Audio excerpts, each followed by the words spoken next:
পবিত্র এই রাত মাহে রবিউল নূর শরীফের রাত্রে বসে তোমার পবিত্র কোরআনে করিমের আয়াতকে নিয়ে আলোচনা করতে চলেছি। আলোচ্য বিষয়বস্তু জানার থেকে, বোঝার থেকে শ্রোতা বক্তা নির্বিশেষে আল্লাহ আমাদের বেশি বেশি করে আমল করার তৌফিক দান করুন। প্রত্যেকে বলি আমিন, আল্লাহুম্মা আমিন। সন্ধ্যা থেকে যাবত এতক্ষণ পর্যন্ত হামদ শরীফ, নাত শরীফ, ওয়াজ শরীফ এতক্ষণ পর্যন্ত চলছিল। খুবই সুন্দর সুন্দর কথা আলোচনা হয়েছে, খুব সুন্দর সুন্দর নাত শরীফ তেলাওয়াত হচ্ছিল, পড়া হচ্ছিল। আপনারা আশা করি মনোযোগ সহকারে শুনেছেন। আমি অনেক দূর থেকে এসেছি, আপনাদের কাছে দু চার কথা বলেই আমি বিদায় নেব। আসুন, এই সমস্ত কথা আলোচনা করার পূর্বে আমি আমার সূচনা হিসাবে দু একটি মুখবন্ধ কথা বলে নিই। আজকের এই পবিত্র মাহফিল সম্পর্কে আমরা প্রত্যেকেই অবগত আছি। আজ রবিউল আউয়ালের 11 তারিখের দিবাগত রাত্রি, অর্থাৎ 12ই রবিউল আউয়ালের রাত চলছে নাকি জি। কাল সকালে আমাদের জুলুস হবে।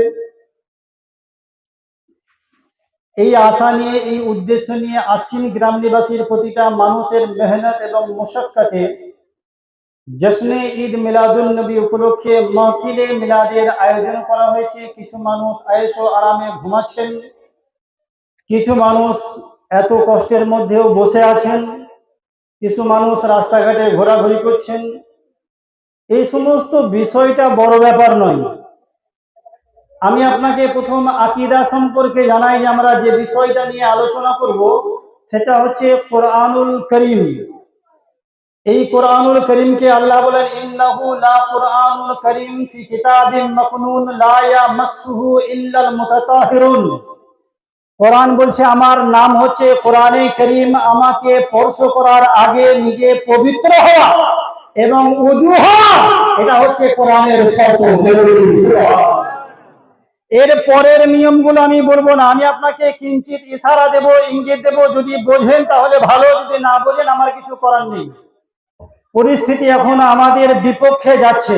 কখনো আমাদের কাছ থেকে মসজিদ কেড়ে নেওয়ার সংক্রান্ত বিষয় নিয়ে আলোচনা হয়, কখনো আমাদের কবরস্থান কেড়ে নেওয়ার সংক্রান্ত হয়, কখনো আমাদের চোখের সামনে মসজিদকে শহীদ করা হয়, কখনো আমাদের আইনকে নিয়ে, আমাদের শরীয়তকে নিয়ে নানা রকম তাচ্ছিল্য উপহাস করে নতুন নতুন নিত্য নতুন আইনের আওতায় আনা হয়।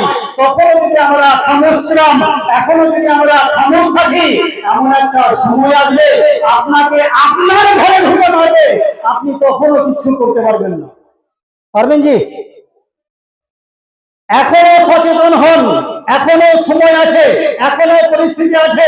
আমাদেরকে রব্বে কায়নাত আল্লাহ রাব্বুল আলামিন পবিত্র কোরআন সাহেবে কোরআনের উপরে অবতীর্ণ করে জগতের মুসলমান নয়, तमाम জাহানের মানুষকে বোঝালেন যালিকাল কিতাবু লা রাইবা ফি, এর মধ্যে সন্দেহের কোনো অবকাশ নেই। সুবহানাল্লাহ। দুনিয়ার দিকে তাকান, 1400 বছর পেরিয়ে গেছে, 1450 বছর পেরিয়ে গেছে, হাজার হাজার বছর পেরিয়ে যাচ্ছে।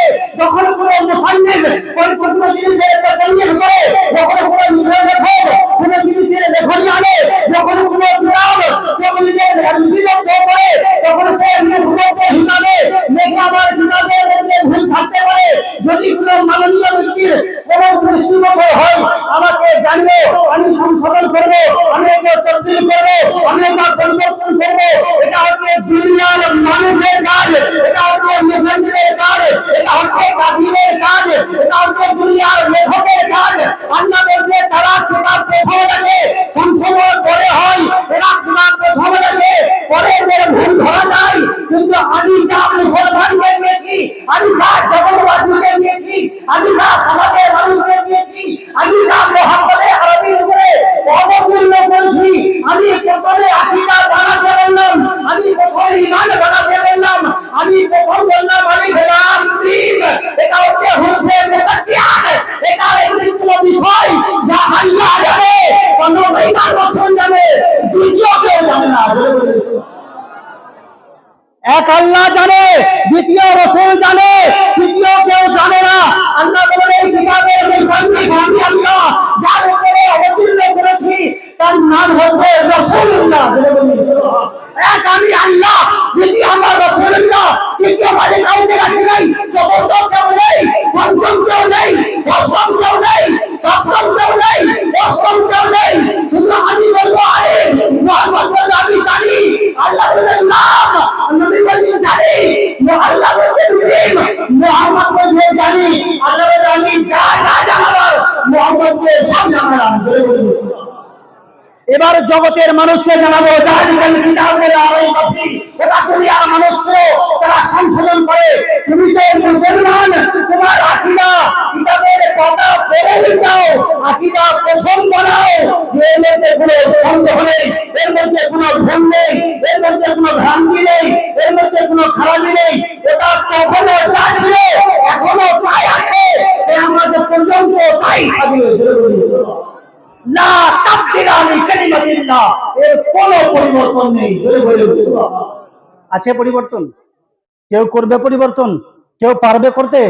পারবে না। এতগুলো বিষয়কে সামনে রেখে আমরা আলোচনা করব জশ্নে ঈদ মিলাদুন নবী। আমার আগে ইমাম সাহেব হুজুর ওয়াজ করছিলেন মা আরসালনাকা ইল্লা রাহমাতাল লিল আলামিন। আমি আপনাকে রহমত বোঝাবার জন্য রহমতের কাজ কি কি, রহমত কি কি করতে পারে, রহমত দিয়ে কি কি আল্লাহ বানিয়েছেন, এই বিষয় নিয়ে সংক্ষেপে আলোচনা করব। এক তো আমাদের আকীদা যদি দুরুস্ত হয় তাহলে কোনো কিছু আলোচনা করার প্রয়োজন পড়বে না, কিন্তু 1450 বছর ধরে এত ওয়াজ নসিহত ইসলামের মধ্যে হয়, এরকম নসিহত কোনো ধর্মে নেই। আছে জি? আছে? এত মিলাদ কোন ধর্মে নেই, এত জলসা জুলুস কোন ধর্মে নেই, এত নসিহত বলা বয়ান কোন ধর্মে নেই। প্রতিটা জুম্মায় বক্তব্য রাখছে খতিব, আমাদের ইমাম সাহেব হুজুররা এবং ওলামায়ে দ্বীনরা, প্রতি 40-এ বলেন, চেহরাম বলেন, বৎসরিক বলেন, মাহফিলে মিলাদ বলেন, জলসা জুলুস বলেন, এত ওয়াজ নসিহত হয়। আমরা যদি কমসে কম একটা একটা করে হাদিস বা একটা একটা কোরআনের আয়াত শুনে মুখস্থ রাখতাম, তাহলে আমাদের মনে হয় না যে ওয়াজের আর প্রয়োজন পড়তো, নাকি জি? এত শোনার পরে এখনো আমাদের দ্বিমত হয়ে গেছে, এই জুলুস তোমরা কোথায় পেলে, ঈদ মিলাদুন নবী কোথায় পেলে, এটা কেন হচ্ছে, ওটা কেন হচ্ছে, সিন্নি কেন আনে, সালাত কেন আনে, এটা কেন হয়, ওটা কেন হয়, প্রশ্ন হয় না? আপনার এলাকায় হয়তো হয় না, আমাদের ওদিকে হয়, এদিকে হয়। তাহলে এই বিষয়গুলো আমাদেরও জেনে থাকা দরকার, যে কোথা থেকে এই জিনিসগুলো আমরা পেলাম বা কোথা থেকে আমাদের এই জিনিসগুলো এসেছে। এই বিষয়ে আমরা আলোচনা করার আগে আল্লাহর নবী সাল্লাল্লাহু তাআলা আলাইহি ওয়াসাল্লামকে হাজির এবং নাজির জেনে উচ্চ স্বরে ভক্তি করে একবার দরুদ পাক করেন, আল্লাহুম্মা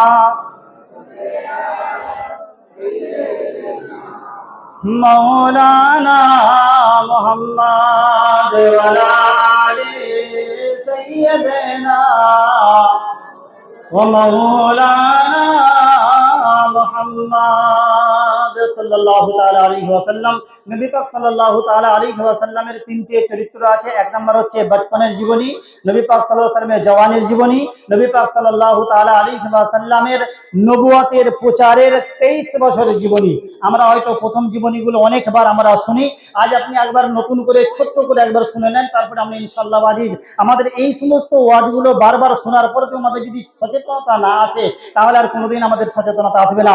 আল্লাহর নবী সাল্লাল্লাহু তাআলা আলাইহি ওয়াসাল্লাম জন্ম হবার আগেতে আল্লাহ কোরআনে কারীমের মধ্যে ইরশাদ করেন, নবী যখন আসেনি সেই আগের সময়টা যদি লক্ষ্য করে দেখেন, তখন ছিল আইয়ামে জাহেলিয়াতের যুগ। কথাটা ঠিক বলছি না ভুল বললাম নাকি জি?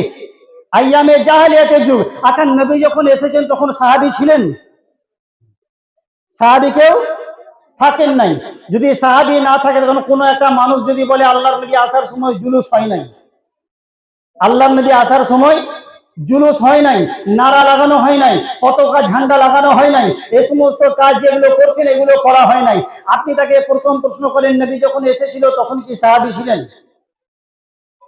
নবী তো আসার আগে কোনো সাহাবী থাকেন নাই, কারণ সেটা হচ্ছে এমন একটি কোরআন।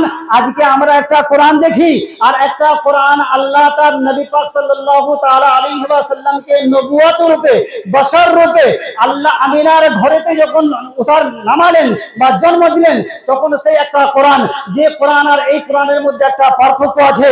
এই কোরআনকে পড়লে মানুষ কারি হয়, আর ওই কোরআনকে পড়লে সে মানুষটা সাহাবী রাসূল হয়। হয় না, হয় না জি?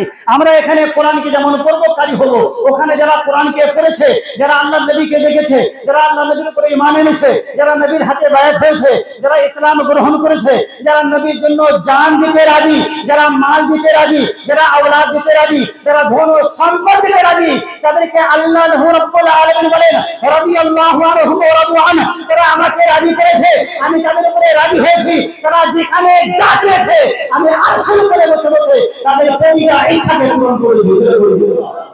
করেছে না করে নাই? এই সেই সাহাবায়ে কেরাম, তখন তো আল্লাহর নবী আসে নাই, সাহাবী আসে নাই। নবীকে দেখলে সাহাবী, নবীকে চুমলে সাহাবী, নবীকে মানলে সাহাবী, নবীর উপরে ঈমান আনলে সাহাবী। নবী পাক সাল্লাল্লাহু তাআলা আলাইহি ওয়াসাল্লামের সাহাবী থাকে নাই।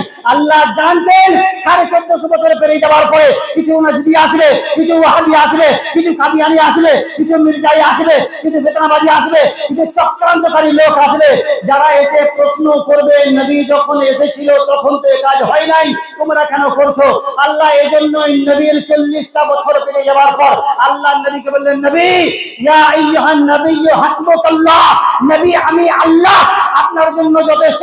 মক্কার মানুষ আপনার ক্ষতি করতে পারবে না, মদিনার মানুষ আপনার ক্ষতি করতে পারবে না, আরবের মানুষ আপনার ক্ষতি করতে পারবে না, আজমের মানুষ আপনার ক্ষতি করতে পারবে না, জিন ও ইনসানকে ক্ষতি করতে পারবে না।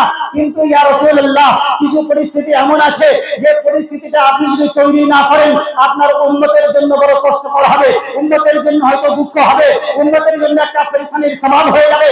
ইয়া রাসূলুল্লাহ, মক্কা ছেড়ে মদিনা হিজরত করুন। জোরে বলি সুবহানাল্লাহ। আমার আপনার নবীর হিজরতের বয়ান আমরা হয়তো অনেকবার আমরা শুনে নিয়েছি। আল্লাহর নবী সাল্লাল্লাহু তাআলা আলাইহি ওয়াসাল্লাম নিজের নবুয়তের বিছানায় মাওলা আলীকে শুইয়ে দিয়ে আল্লাহর নবী হিজরত করলেন। এমন একটা হিজরত ছিল যে হিজরতে আবু বকর সিদ্দিক রাদিয়াল্লাহু তাআলা আনহুকে আল্লাহর নবী নিয়ে হিজরত করলেন। আমার উদ্দেশ্য আপনাকে হিজরতের বয়ান শোনানোর উদ্দেশ্য নয়, আমার মেন মাকসাদ হচ্ছে অন্য কিছু বিষয়। আল্লাহর নবী হিজরত করে মক্কা থেকে মদিনায় পৌঁছালেন নাকি জি?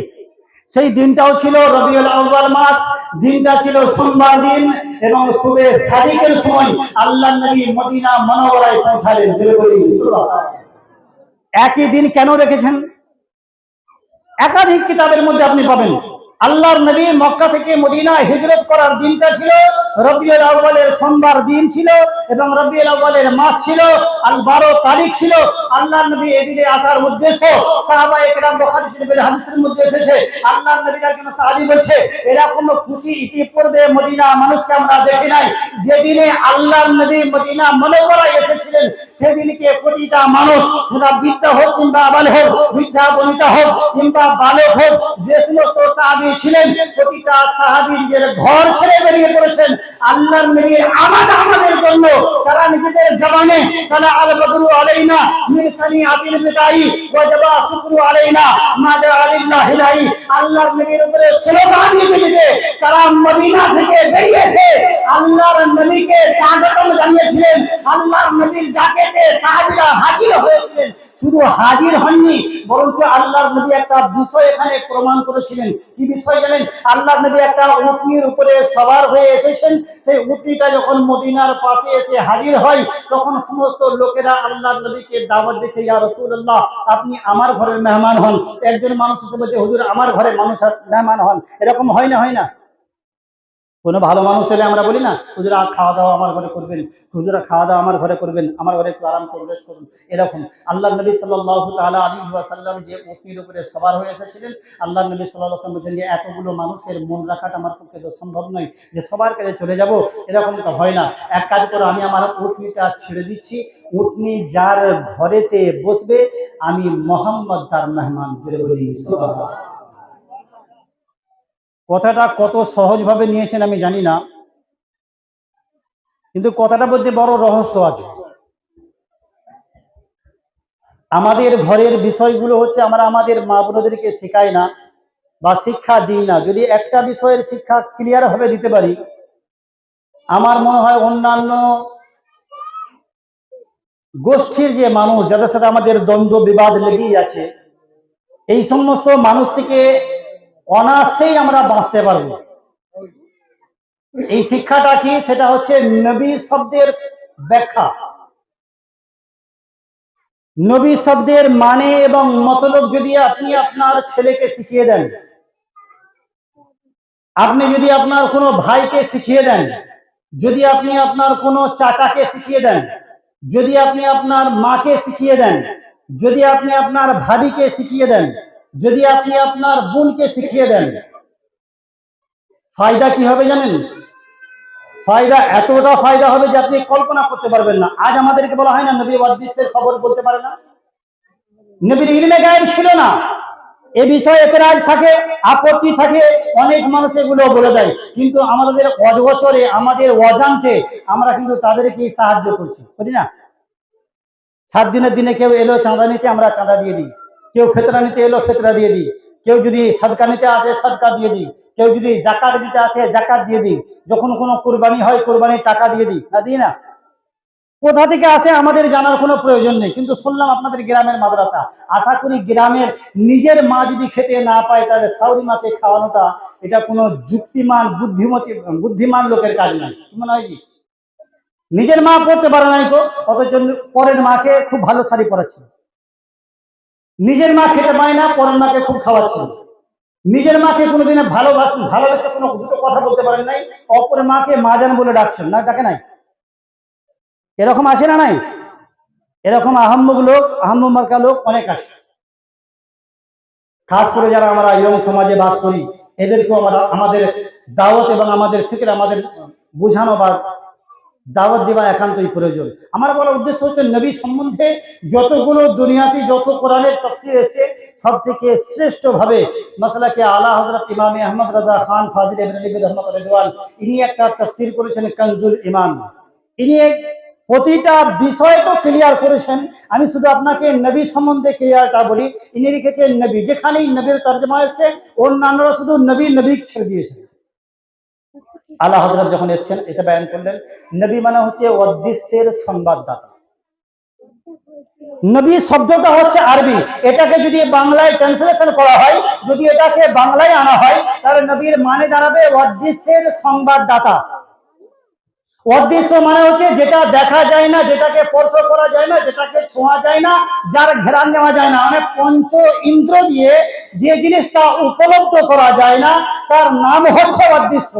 অর্থাৎ চোখে দেখা যায় না, কানে শোনা যায় না, নাকে ঘ্রাণ নেওয়া যায় না, জবানে চাখা যায় না, হাতে স্পর্শ করা যায় না, এই জিনিসগুলোকে বলা হয় অদৃশ্য।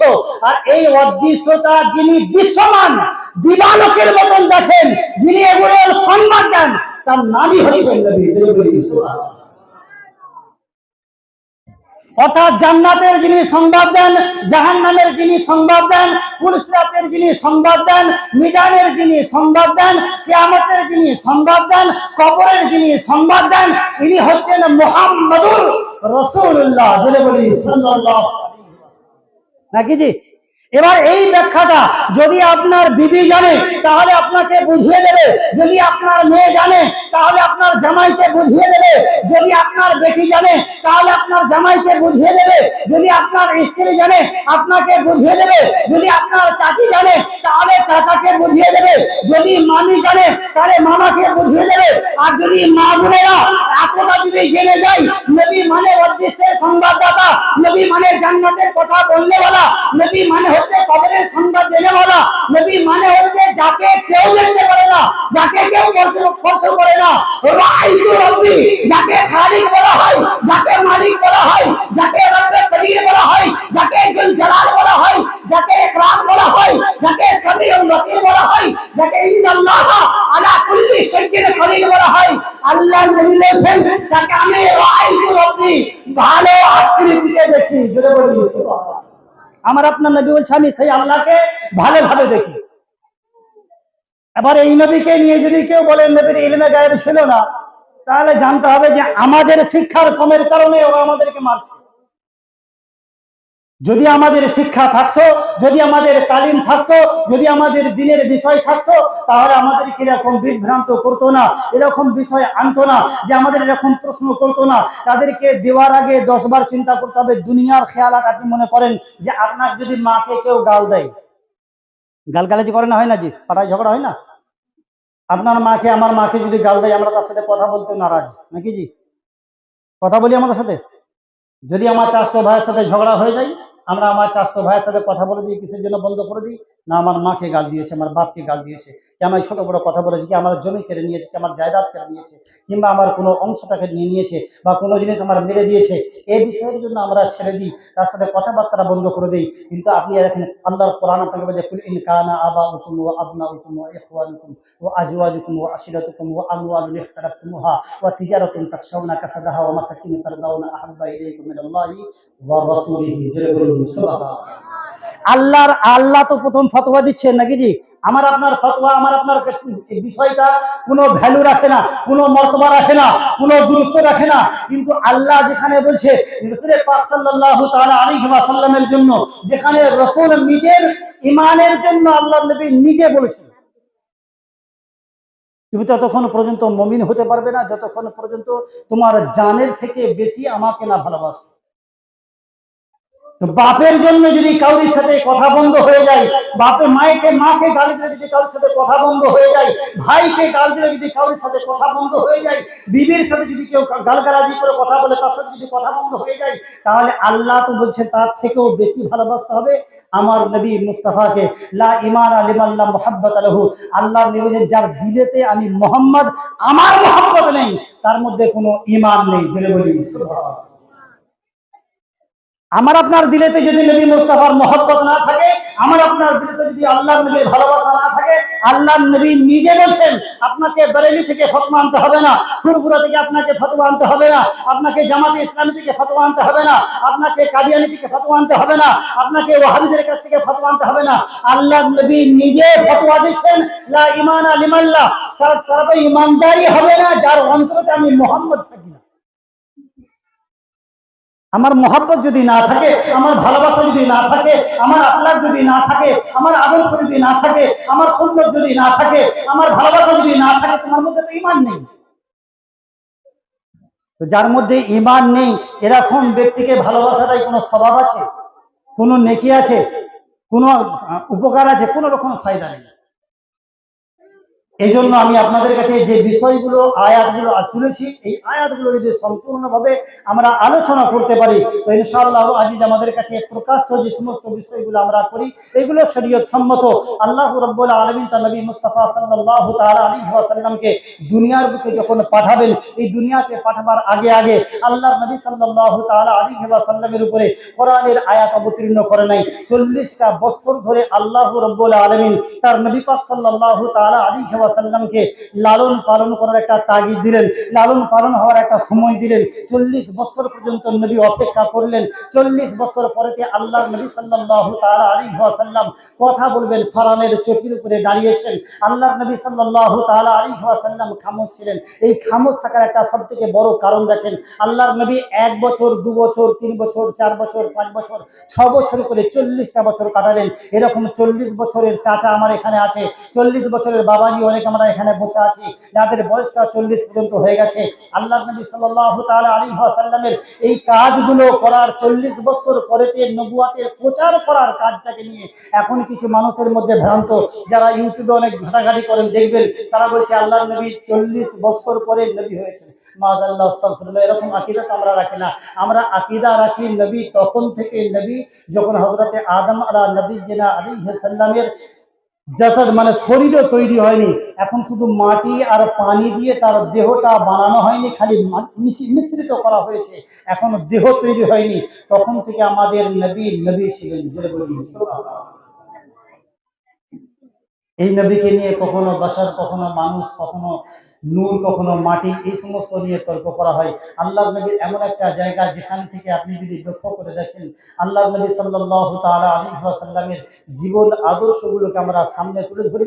আল্লাহর নবী 40 বছর সময়টা নিলেন, নিয়ে আল্লাহর নবী বুঝাতে চাইলেন যে 40 বছরে আমি নবী নামাজ পড়িনি, আমি নবী রোজা রাখিনি, আমি নবী যাকাত দিইনি, আমি নবী হজ আদায় করিনি, আমি নবী যে কাজগুলো করেছি সেটা হচ্ছে সর্বপ্রথম আমি আখলাক এবং আদর্শ দেখিয়েছি। জোরে বলি সুবহানাল্লাহ। কি দেখিয়েছেন? আখলাক আর আদর্শ দেখিয়েছেন। এর পরিণাম কি ঘটেছে? 40 বছরের আগে আগে আল্লাহর নবীকে কাফিররা, বেদিনরা, মুরতাদরা, মুনাফিকরা, সেই জামানার কট্টরপন্থী কাফির যারা ছিল, যারা লাত মানাত উজ্জাতকে মানত, এই সমস্ত লোকেরা আল্লাহর নবীকে আল আমিন আর আস-সাদিকের খেতাব দিলেন। জোরে বলি সুবহানাল্লাহ। আমাকে আপনাকে মুসলমান আমরা 40 বছর ধরে চাচা নামাজ পড়ছে, এখনো চাচাকে দেখে চা দোকানে মুখ ঘুরিয়ে নাই, কাপড় দোকানে মুখ ঘুরিয়ে নাই, সেলাই মেশিনের দর্জি মুখ ঘুরিয়ে নাই, কসাইখানা গেলে কসাইখানা মুখ ঘুরিয়ে নাই, চায়ের দোকানে গেলে মুখ ঘুরিয়ে নাই, মুদিখানার দোকানে গেলে মুখ ঘুরিয়ে নাই, কাপড়ের দোকানে গেলে মুখ ঘুরিয়ে নাই, চাষের মাঠে গেলে মুখ ঘুরিয়ে নাই, সারের দোকানে গেলে মুখ ঘুরিয়ে নাই, রাস্তায় গেলে মুখ ঘুরিয়ে নাই, ভ্যানওয়ালা মুখ ঘুরিয়ে নাই, টোটোওয়ালা মুখ ঘুরিয়ে নাই। কিসের জন্য? কারণ আপনি নামাজও পড়েন, আপনি রোজাও রাখেন, আপনি দাড়িও রেখেছেন, আপনার ব্যবহার এমন যে আপনাকে দেখে কেউ ভালোবাসে না। মুহাম্মদ সাল্লাল্লাহু তাআলা আলাইহি ওয়াসাল্লাম নামাজে তখন পড়েন নাই, রোজা তখন রাখেন নাই, যাকাত তখন দেখেন দেন নাই, হজ তখন করেন নাই, মক্কায় তখন ইসলামের এই শরীয়তের বিধানগুলো এখনো লাগু হয় নাই। তবুও মুহাম্মদকে আল আমিন জানতো, আল আমিন জানতো, আস-সাদিক মানতো, আল্লাহর নবীকে সত্যবাদী মানতো, এমন ভাবে সত্যবাদী মানতো, আল্লাহর নবী ফরানের চুরিতে দাঁড়িয়ে কাফেরদেরকে ডেকে যখন বললেন, এই ইয়া আইয়ুহান নাস, এই মানুষ সকল, এই কুরাইশ এসো, এই হাসিমি এসো, এই মক্কাই এসো, এই আরবি এসো, এই আদিমি এসো, আল্লাহর নবীর ডাকে দে কিতাব লিখছে, খানে ওলারা খাবার ছেড়ে দিয়ে চলে এসেছে, কাজের লোক কাজ ছেড়ে দিয়ে চলে এসেছে, হাসিমিরা এসে হাজির হয়েছে। এমন দল মুফাসসিরে কেরামদের মধ্যে কিন্তু তাসাউফরা লিখেছেন, মুহাম্মদ যখন ফরানের চুরি দাঁড়িয়ে এই কথাটা বললেন, ইয়া আইয়ুহান নাস, এই মানুষ সকল এসো, শুধু মানুষ নাই, আদম যেন হাজির হয়েছে, ঈসা হাজির হয়েছে, মুসা হাজির হয়েছে, শীষ হাজির হয়েছে, দাউদ হাজির হয়েছে, নূহ হাজির হয়েছে, ইব্রাহিম হাজির হয়েছে, কমবেশ 1,02,40,000 পয়গম্বর হাজির হয়েছে। কেন? তারাও দেখতে চাই কেউ এসেছে মায়ের গেলে কথা বলে, কেউ এসেছে দোলনায় কথা বলে, কেউ এসেছে মায়ের পেটে কথা বলে, কেউ এসেছে দোলনায় কথা বলে, কেউ এসেছে মায়ের কোলেতে কথা বলে। প্রতিটা নবী কথা বলতে বলতে এসেছে, কেউ মায়ের পেটে কথা বলতে বলতে এসেছে, কেউ মায়ের কোলেতে কথা বলতে বলতে এসেছে, কেউ দোলনায় কথা বলতে বলতে এসেছে। এটা এমন একটা নবী যিনি সমস্ত নবীদের নবী, যিনি ইমামুল আম্বিয়া। আজ 1 নয় 2 নয় 3 নয় 40টা বছর পর বলতে আসছে কথা। এই জন্য ইব্রাহিম ভাই দেখতে আসে যে মুহাম্মদ 40 বছর পর বলবে কি। এটা ইব্রাহিম শুনতে এসেছে, এটা ইসমাইল শুনতে এসেছে, এটা দাউদ শুনতে এসেছে, এটা সুলাইমান শুনতে এসেছে, এটা আইয়ুব শুনতে এসেছে, এটা ইন্নাল্লাহ আস্তাফা আদম নবী এটা শুনতে এসেছে। আল্লাহর নবী সমস্ত লোকেদের জমা হওয়ার পরেতে ফানানের চটিতে দাঁড়িয়ে বললেন, জাররাবনাকা মিরারা মা রাআইনা ফিকা ইল্লা সিদকা। তোমরা বলো আমার যৌবনটা, আমার বচপন তোমাদের কাছে কেটেছে, আমার যৌবন তোমাদের কাছে কেটেছে, আমার এই 40 বছরের জীবনটা তোমরা আমাকে চলতে দেখেছো, তোমরা আমায় ঘুরতে দেখেছো, তোমরা আমায় বাজারে হাঁটতে দেখেছো, তোমরা আমার প্রতিটা কাজ করতে দেখেছো, তোমরা আমার কর্মজীবন দেখেছো, তোমরা আমার ব্যবসা জীবন দেখেছো, তোমরা আমার চাল দেখেছো, তোমরা আমার চলন দেখেছো, তোমরা আমার ওঠা বসা দেখেছো, তোমরা আমার খাওয়া দাওয়া দেখেছো, তোমরা আমার পরম ধন দেখেছো, তোমরা দুনিয়ার প্রতিটা 40 বছরের প্রতিটা মুহূর্ত, প্রতিটা দিন, প্রতিটা ঘন্টা তোমরা দেখেছো। তোমরা আমাকে আল আমিন বলো, তোমরা আমাকে আস-সাদিক বলো, বলো আমাকে কোনদিন গুমরাহ দেখেছো, কোনদিন আমাকে পথভ্রষ্ট দেখেছো, কোনদিন আমাকে খারাপ কাজে লিপ্ত দেখেছো, কোনদিন আমাকে মাইখানায় দেখেছো, কোনদিন আমাকে খারাপ কাজে দেখেছো, কোনদিন আমাকে বেফাস কথা বলতে দেখেছো, কোনদিন আমার গালাগালি শুনেছো। যদি আমি এই ফারানের চটিতে দাঁড়িয়ে তোমাদেরকে বলি পাহাড়ের এই পারেতে তোমাদের শত্রু পক্ষ হাজির হয়েছে, তোমরা কি মানবে? প্রতিটা কাফির বলেছিল, সাদ্দাকতা ইয়া রাসূলুল্লাহ, আমি জানি যদি আপনি বলেন যে ওদিকে আমাদের শত্রু আছে, আমরা অবশ্যই বিশ্বাস করব যে ওদিকে শত্রু আছে। আল্লাহর নবী আবার বললেন, যদি তোমরা গিয়ে ওদিকে দেখো যে শত্রু ওখানে আসে নাই, আমি মুহাম্মদ বলে দিয়েছি শত্রু, অথচ তুমি দেখলে যে ওখানে শত্রু নাই, তখন কি করবে? এরা বলছে আমরা চোখগুলো লোকরে বলবো, জাররাবনাকা মিরারা মা রাআইনা ফিকা ইল্লা সিদকা, আমাদের চোখ বলছে মিথ্যা বলে না। নারে তাকবীর, নারে তাকবীর, নারে সালাত, নারে সালাত, জসরে আলা নবী মসলাকে আলা হযরত, নারে তাকবীর, নারে আমাকে যদি তোমরা দেখার পরে তো ওখানে যাও কাফিরদের আকীদা, ওই কাফিরদের মধ্য থেকে একটা কাফিরকে যদি আমাদের আজকে এই আশ্বিন গ্রামে এনে হাজির করা হয়, আমার মনে হয় আজকে যারা আমাদের বলছে জুলুস করা চলবে না, যারা বলছে নবী দিবস করা চলবে না, যারা বলছে ফাতিহা দেওয়া চলবে না, যারা বলছে নবীর ইলমে গায়েব নাই, নবী অদৃশ্যের সংবাদ বলতে পারে না, বিয়ারের ওপারে থেকে ওপারে কি হচ্ছে নবী জানে না, আমার দীর্ঘ বিশ্বাস এই কাফিরকে যদি এখানে হাজির করে দেওয়া হয়, আবু জেহেল বলবে আমি কি কাফির, কি আমার থেকে বড় কাফির নাকি? জি, আমার তো আকীদা ছিল যে মুহাম্মদ ওয়াদদিসের সংবাদদাতা, কারণ আমি হাতে কাপড় নিয়ে গেছি মুহাম্মদের সামনে, মুহাম্মদ তুমি যদি নবী হও আমার হাতের মধ্যে কি আছে বলে দাও।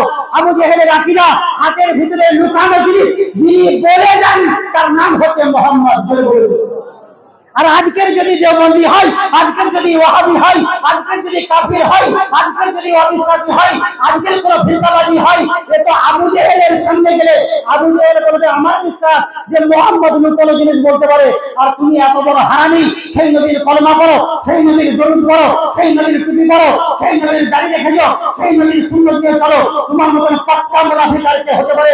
আবু জেহেল নিজের ঘরের লোক ছিল, আবু জেহেল নিজের বংশের লোক ছিল, অথচ মুহাম্মদের উপরে তার আকীদা ছিল যে তার যদি নবী হয় আকাশের ইশারা করলে চন্দ্র দুভাগে ভাগ হয়ে যাবে, দুবা সূর্য উঠে আসে। এটা হচ্ছে সেই যুগের কাফিরদের আকীদা ছিল। তাদের আকীদা এমনই ছিল, তারা জানতো মুহাম্মদ এগুলো নবী হলে তারা এগুলো করলে তাদের পক্ষে সম্ভব। এই যুগের কাফিরগুলোকে দেখলে ওই যুগের কাফিরগুলো ফতোয়া দিবে তোরা কাফির নাকি? জি, বলবে না বলবে না? আশ্চর্যের বিষয় যে আমাদের কাছে এমন আল্লাহ নবী একটা পাঠিয়েছেন যার সম্বন্ধে আল্লাহ নিজে বলছেন ইন্নাকা লাআলা খুলুকিন আযীম। এনার চরিত্র হচ্ছে সব থেকে শ্রেষ্ঠ চরিত্র বা অমায়িক আদর্শ, অমায়িক ব্যবহার। জোরে বলুন সুবহানাল্লাহ। আমাদের এখানে তো চরিত্রের সার্টিফিকেট কে দেয়?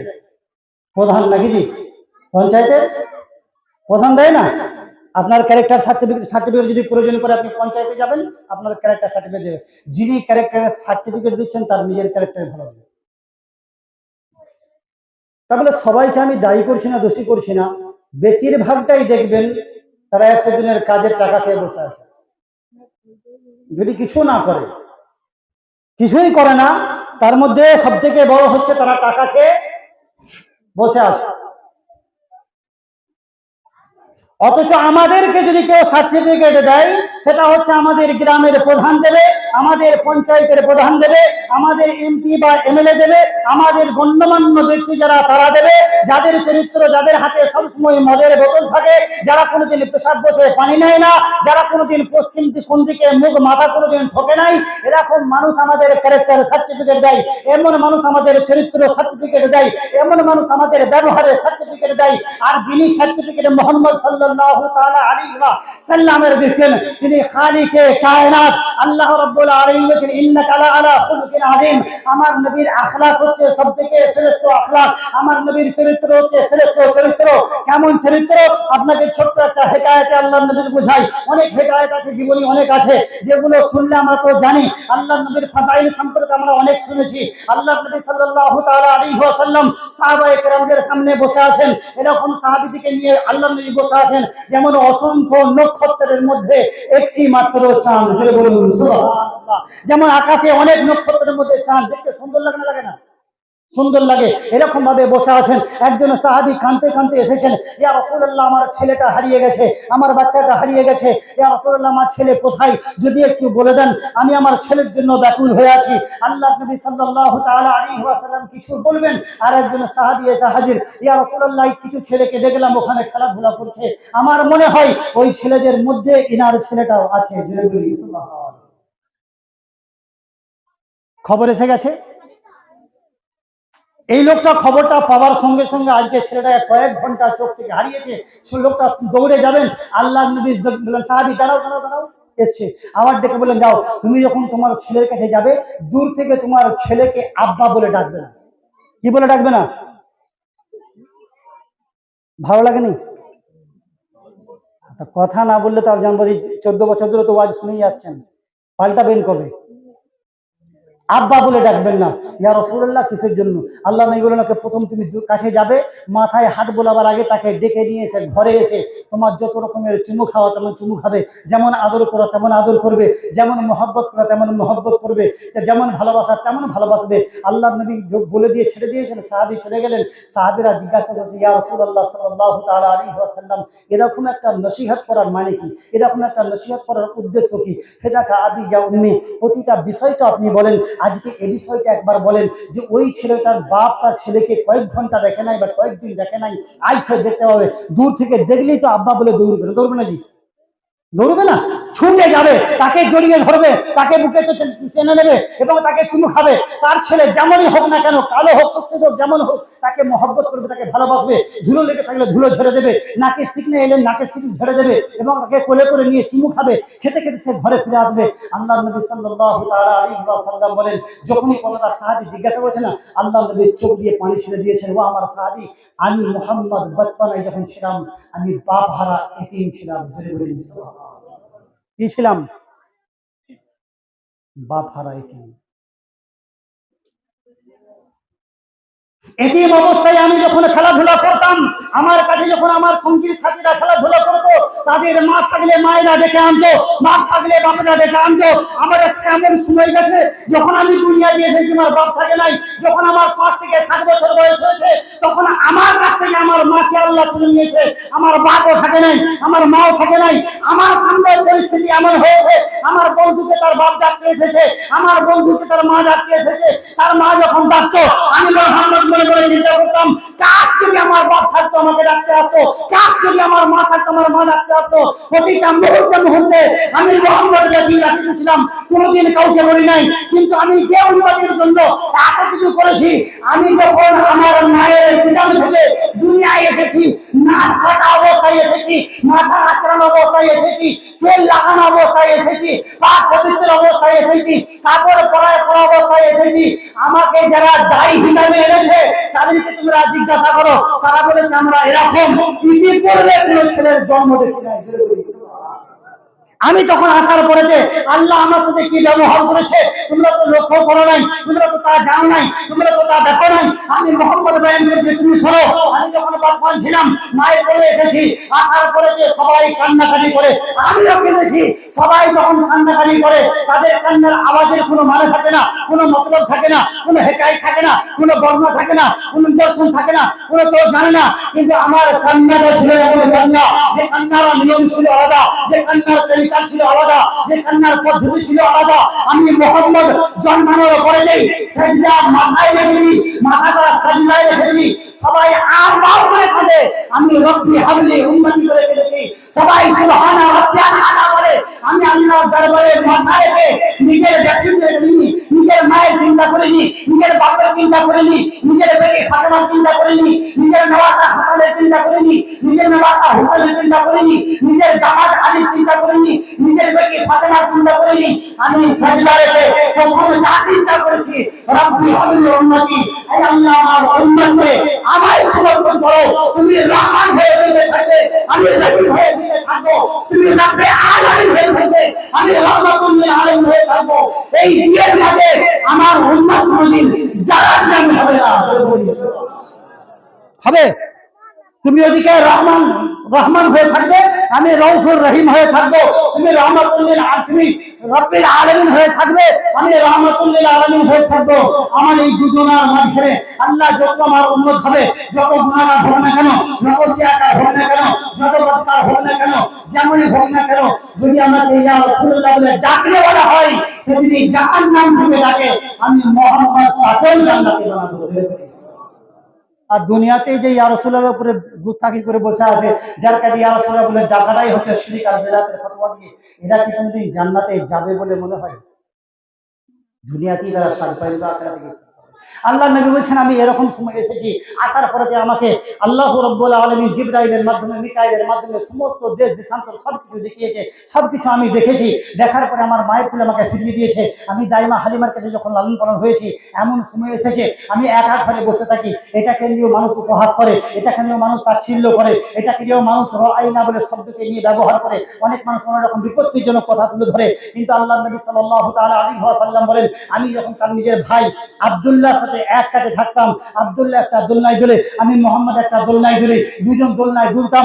আমার দোলনাটা দোলাবার জন্য যখন মা হালিমা থাকতো না, তো তখন আসমানের ফেরেশতা জিবরাইল এসে আমার দোলনা দোলায়। সুবহানাল্লাহ। নবীর ইনসাফ দেখেন, নবীর কিরদার দেখেন, নবীর চরিত্র দেখেন। আপনাকে দেখে লোক মুখ ফিরিয়ে নেয়। নবী 40 বছর ধরে তার আখলাক দেখিয়েছেন। কেমন আখলাক দেখিয়েছেন? একদিকে আব্দুল্লাহ, একদিকে মোহাম্মদ আরবি, দুজন দোলনার আছে। মা হালিমা একবার দুলিয়ে দিয়ে চলে যায়। কতক্ষণ? 2 মিনিট দুলবে, 3 মিনিট দুলবে, 5 মিনিট দুলবে, এতে বেশি দুলবে না। দোলনা যখন বন্ধ হয়ে যায়, আল্লাহ আরশ থেকে জিবরাইল আমিনকে পাঠান। মা আমিনা যখন নিজের কোলেতে ছেলেকে নিয়েছিল, তখন বিষয়টা আলাদা ছিল। মা আমিনা মনে মনে যা চিন্তা করেছে, সেই চিন্তা ফিকিরগুলো একটু আলাদা ছিল, কিন্তু মা আমিনার প্রতি তার চিন্তাকে আল্লাহ জবাব দিয়েছেন। জোরে বলি সুবহানাল্লাহ। আমিনা কোলে নিয়ে চিন্তা করছে, যদি আব্দুল্লাহ থাকতো তাহলে কমসে কম একে বুকে জড়িয়ে ধরতো, একে একটু আদর করতো, একে একটু নিয়ে বেড়াতে যেত। আল্লাহ রাব্বুল আলামিন, আমিনা তুই চিন্তা করছিস, একে বেড়াবার একটু সময় তো হতে দে। আমি আল্লাহ আমার রহমতের ফেরেশতা দিয়ে এমন এমন জায়গা ঘোরাবো যেখানেতে ইব্রাহিম নবী নিজের দৃষ্টি রাখে, আমি মোহাম্মদের কদম সেখানে রাখবো। আরশে আদিম পর্যন্ত তাকে মাকামে মোহাম্মদ থেকে নিয়ে আমার আরশে আদিম পর্যন্ত বেড়াবার সময়টা তো হতে রে। তার খেলনা চিন্তা করছিস, সে যখন খেলাবার উপযুক্ত হবে, যখন সে দোলনায় থাকবে, তখন তার দোলনার জন্য খেলনা চিন্তা করছিস। আব্দুল্লাহ হলে খেলনা কি আর নিয়ে আসতো? হয়তো আজকের ঝুমঝুমি টুমঝুমি এই সমস্ত নিয়ে আসবে, কিন্তু আমি আল্লাহ আমার মোহাম্মদের জন্য খেলনা তো দুনিয়ার খেলনা করব না। সে যেমন নূর, আমি তার খেলনাটাও করব নূরের। সে যখন আর দুনিয়াতে নিজের দোলনার উপরে খেলাধুলা করবে, আমি তখন আকাশের চাঁদ দিয়ে তার খেলনা বানাবো। করেছে না করে নাই? আল্লাহর নবী সাল্লাল্লাহু তাআলা আলাইহি ওয়াসাল্লামের শুধু বড় হওয়ার একটু অপেক্ষা। আল্লাহর নবী সাল্লাল্লাহু তাআলা আলাইহি ওয়াসাল্লাম মা হালিমার ঘরেতে যখন এরকম দোলনায় দুলছে, একদিকে তার দুধ ভাই আব্দুল্লাহ, একদিকে মুহাম্মদ আরবি সাল্লাল্লাহু আলাইহি ওয়াসাল্লাম। ইনসাফ কাকে বলে? এমনি এমনি 40টা বছর পরে নবীকে আলামিনের আসাদিক বলা হয়নি। আপনাকে দেখে মুখ ফিরিয়ে নেওয়া হয় কেন? কারণ আপনার কিরদার আমার কিরদার এখনো পর্যন্ত ভুল আছে। এই জন্যই তো আমাদেরকে কেউ ভালোবাসতে চায় না। আল্লাহর নবী আব্দুল্লাহর এই দোলনা দুলছে, মুহাম্মদের দোলনা দুলছে। জিবরাইল আমিন এসেছে। আল্লাহ বলে, জিবরাইল যাও আমার মুহাম্মদের দোলনাটা একটু দুলিয়ে দাও। এরকম সময়তে জিবরাইল এসে আল্লাহর নবীর দোলনাটা দুলা দেবে। আল্লাহর নবী দাঁড়িয়ে আসেন, বসিয়ে আছেন। জিবরাইল এসে বলেন, আসসালাতু ওয়াসসালামু আলাইকা ইয়া রাসূলুল্লাহ। আল্লাহর নবী জিজ্ঞাসা করেন, জিবরাইল কিসের জন্য? ইয়া রাসূলুল্লাহ, আপনার দোলনাটা দুলাবার জন্য আল্লাহ হুকুম দিয়েছে। জোরে বলুন সুবহানাল্লাহ। কে হুকুম দিয়েছে? দোলনাটা আল্লাহর নবীর দোলনা দুলা দেবেন, এই দুলা দেবার জন্য এসেছে। আল্লাহ নবী জিজ্ঞাসা করে, জিবরাইল যদি আমার দোলনাটা দুলাতে চাও, তাহলে আমার দুধ ভাই আব্দুল্লাহর দোলনাটাও দুলাতে হবে। জোরে বলেন সুবহানাল্লাহ। জোর হচ্ছে না? না, ইনসাফ জিনিসটা আমাদের খুব কষ্ট হবে, কারণ আমরা তো এগুলো করি না। আমাদেরকে তো আল্লাহর নবীকে আইডিয়াল মডেল করেছে, আমরা মডেল তো অন্য জায়গায় খুঁজি। আমাদেরকে ভালো লাগবে কেন? আল্লাহর নবী সাল্লাল্লাহু তাআলা আলাইহি ওয়াসাল্লামের কথাটা শুনে জিবরাইল, ইয়া রাসূলুল্লাহ, আল্লাহ হুকুম দিয়েছেন, আল্লাহর হুকুম দিলে পরে আমি আসি, আল্লাহ হুকুম করলে আমি কাজ করি, আল্লাহর হুকুম যেটা হয় সেটাই আমি বলি, আল্লাহ যেটা করায় সেটা আমি করি। আল্লাহ যদি হুকুম না দেয় আব্দুল্লাহর দোলনা দুলাতে, এটা আমি পারবো না। আল্লাহ হুকুম দিয়েছেন শুধু আপনারটা দোলাবার জন্য, আপনারটাই দোলাবো। আল্লাহর নবী বলছে, যদি আমারটা দোলানো এটা তোমার ইবাদত মনে হয়, তাহলে তুমি আসতে পারো। আর যদি চাও যে আমারটা দোলাবে, তাহলে আমি বলছি আমার আব্দুল্লাহ আমার ভাই হয়, আব্দুল্লাহটা যদি দোলাও, তবে আমি মুহাম্মদ আমারটা দোলাবার হুকুম দেব। এটা নবীর চরিত্র। নবী পাক সাল্লাল্লাহু তাআলা আলাইহি ওয়াসাল্লাম জিবরাইল, যদি আল্লাহর নবী আব্দুল্লাহ দিয়ে দুলাতে পারো তবে দোলাও, নয়তো তুমি আসতে পারো। ইয়া রাসূলুল্লাহ, আল্লাহর হুকুম নেই, আল্লাহর দিকে তাকিয়ে আসেন। আল্লাহ বলে, জিবরাইল মুহাম্মদে যেটা বলে সেটা করো, কারণ মুহাম্মদের রাজিতে আমি আল্লাহ আরশের উপরে রাজি হই। আর আমাদের নারে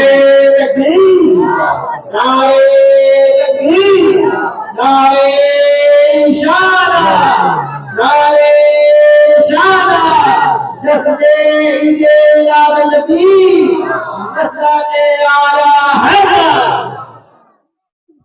আল্লাহর নবী সাল্লাল্লাহু তাআলা আলাইহি ওয়াসাল্লাম বলেন, আমাদেরকে শিক্ষা দিচ্ছেন। কেমন শিক্ষা দিচ্ছেন? আমাদের পরিস্থিতি যদি কেমন হয়, আমাদের যদি আইকে খুশকা হচ্ছে, যদি খুশকা বলছে আমারটা যখন বন্টন হবে না, বলবে না আমারটা হলেই হবে, তোরটা হোক আর নাই হোক কোনো ব্যাপার নেই, আমার ঘরের হলেই হবে, তোর ঘরের না হোক না হয় না হবে, আমার ঘরে হলেই হবে, তোর বউ না পায় না পাক আমার বউ পেলেই হবে, তোর ছেলে না পায় না পাক আমার ছেলে পেলেই হবে। হবে নাকি?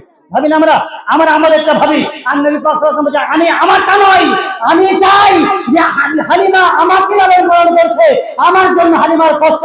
আব্দুল্লাহ যদি দুনিয়া দিলাও, আমি মোহাম্মদ আমার জন্য দোয়াতে দেব। যদি আব্দুল্লাহ সন্তুষ্ট হয়, আমি মোহাম্মদ সন্তুষ্ট হব। আর আল্লাহ বলেন, মোহাম্মদ যদি পঙ্খুরাতে যদি রাজি হয়, আমি আরশের উপরে আল্লাহ রাজি হয়ে যাব। আমাদের চরিত্র এমন হওয়া দরকার, আমাদের আখলাক এমন হওয়া দরকার যে আমরা সবার জন্য হব, সবাই আমার জন্য হয়ে যাবে। আমরা যদি সুন্নিয়াতের জন্য হই, সুন্নিয়াত আমার জন্য হবে। আমরা যদি মাসলাকের জন্য হই, মাসলাক আমাদের জন্য হবে। আজ যদি আপনি দুনিয়ায় নবীর জন্য হন, কবরে নবী আপনার জন্য হবে। আপনি দুনিয়াতে নবীর জন্য যে সমস্ত কাজ ও কারবার করবেন, যে সমস্ত ব্যবহার করবেন, যে সমস্ত আখলাক দেখাবেন, যে সমস্ত আদর্শ করবেন, কিয়ামতের দিনে এগুলো পাওয়ার সম্ভাবনা থাকে। একবার উচ্চ স্বরে ভক্তি করে দরুদ পাক করেন, আল্লাহুম্মা আল্লাহ ছেড়ে দেব না 12টা পর্যন্ত দেব।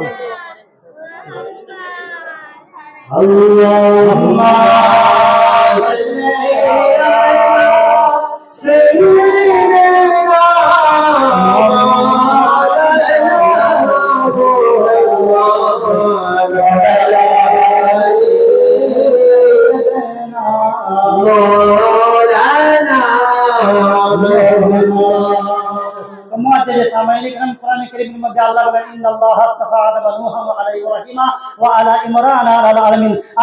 আজকে আমরা যুগেতে যে রহমত হিসাবে নবী পাক সাল্লাল্লাহু তাআলা আলাইহি ওয়াসাল্লামকে খুঁজি, আমরা পাই না। কিন্তু অথচ এই নবীকে যে আল্লাহ রহমত বানিয়েছেন, আপনি একবার সূরা হুদ পড়েন, আপনি একবার সূরা ইব্রাহিম পড়েন, আপনি একবার সূরা ইউসুফ পড়েন, আপনি একবার সূরা কাহাফ পড়েন।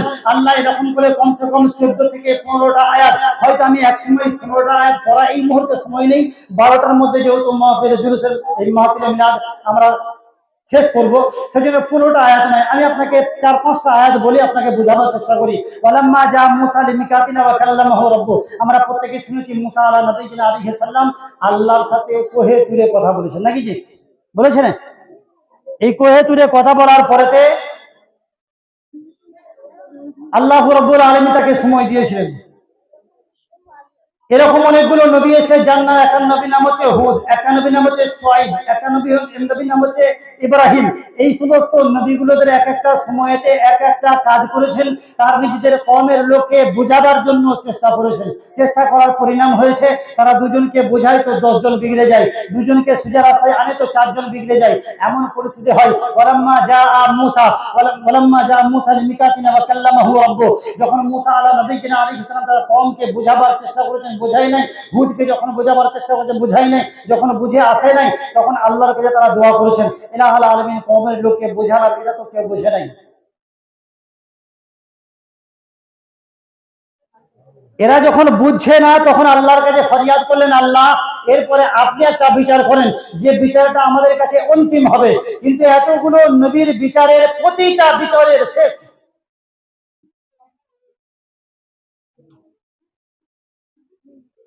প্রতিটা নবীদের বিচারের শেষ সময় যখন এসেছে, আল্লাহ এক একটা আযাব দিয়েছে। আমাদের নবীর বিষয়েতে এটা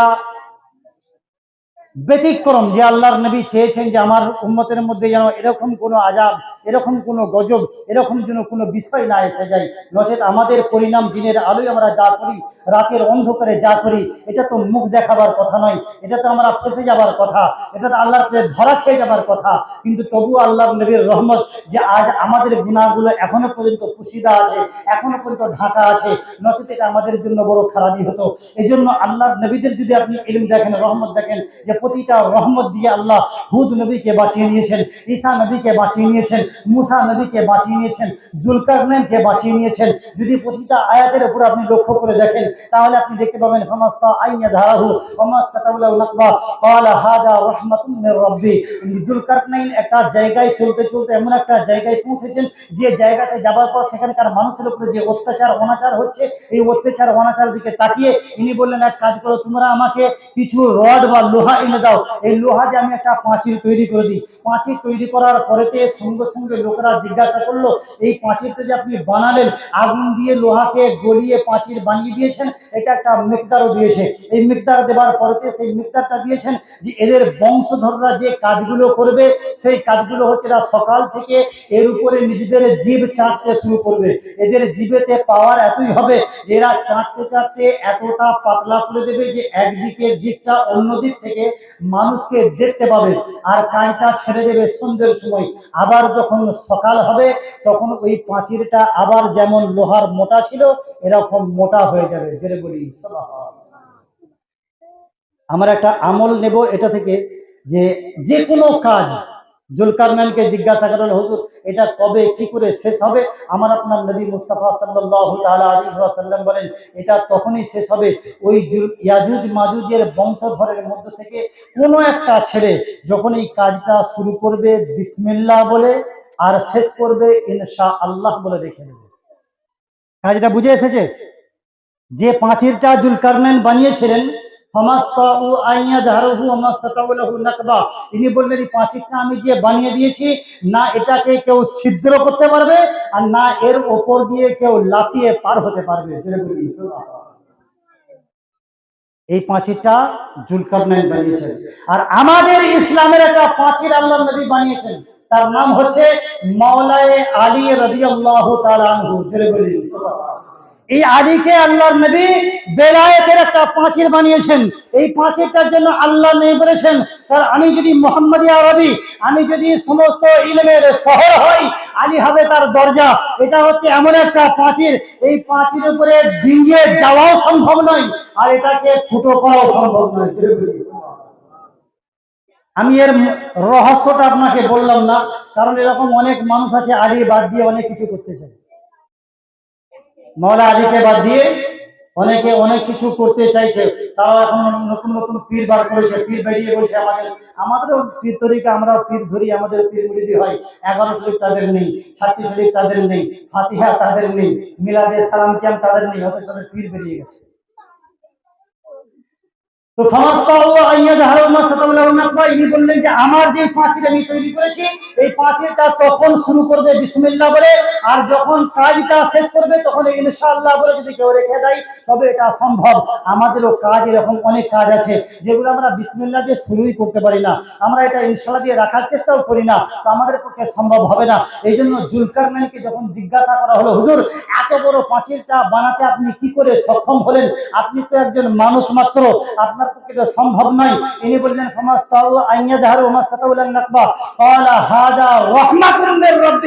এটা হচ্ছে আমার রহমতের অনুগ্রহ। আল্লাহ যদি রহমত না দিতেন তাহলে আমার পক্ষে এটা সম্ভব হতো না। এবার আমি জিজ্ঞাসা করি ইলাহুল আলামিন আপনার রহমতটা কি? আল্লাহ বলেন আমার রহমত হচ্ছে যেটা আমাদের ইমাম সাহেব বলেছিল, মা আরসালনাকা ইল্লা রাহমাতাল লিল আলামিন, আমি সারা জাহানের জন্য আপনাকে রহমত করে পাঠিয়েছি।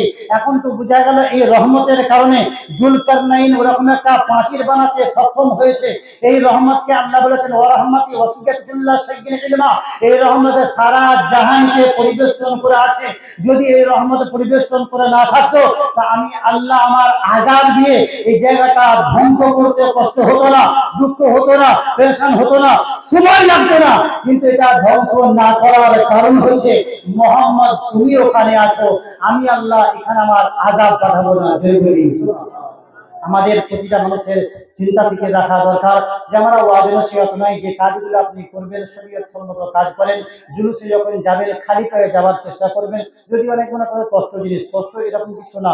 যদি আপনি মনে মনে করেন যে আজ আমাদের পেরেশানি, দেখেন কারবালার পেরেশানির সাথে এই পেরেশানি, তখন পানি থাকেনি এক পেরেশানি, এখন পানি হয়েছে বলে পেরেশানি, নাকি জি? তখন পানি থাকে নাই এজন্য পেরেশানি, সেখানে তো আলী আসগরকে শহীদ হতে হয়েছে, আলী আকবরকে শহীদ হয়েছে, কাসিমকে শহীদ হতে হয়েছে, আলী আকবরকে শহীদ হয়েছে, আলী আসগরকে শহীদ হতে হয়েছে। তখন পানির জন্য এত কষ্ট, এত দুঃখ, এত পেরেশানি গেছে।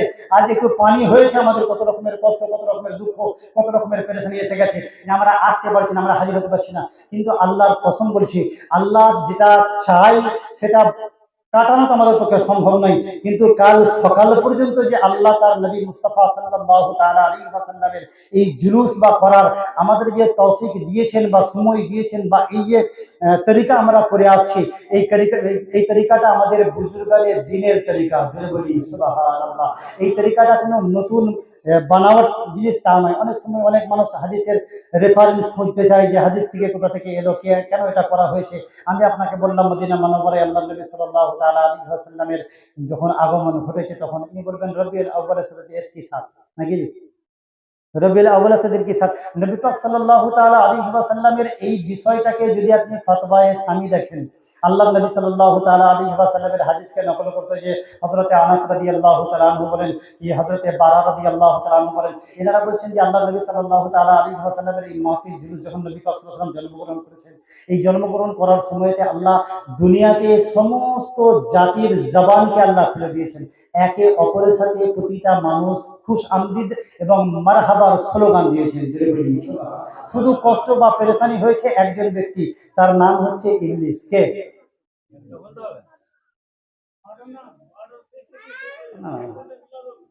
তাই বললে হয় নাকি?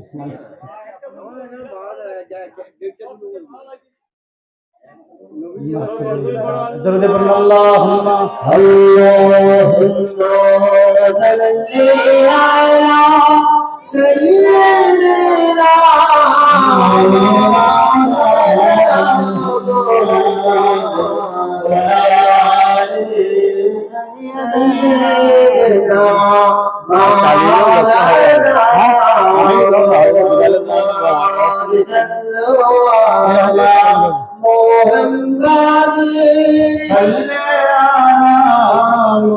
मोहम्मद हरदम ज़बान से निकालो आखलामे मोहम्मद सल्लल्लाहु ताआला अलैहि वसल्लम।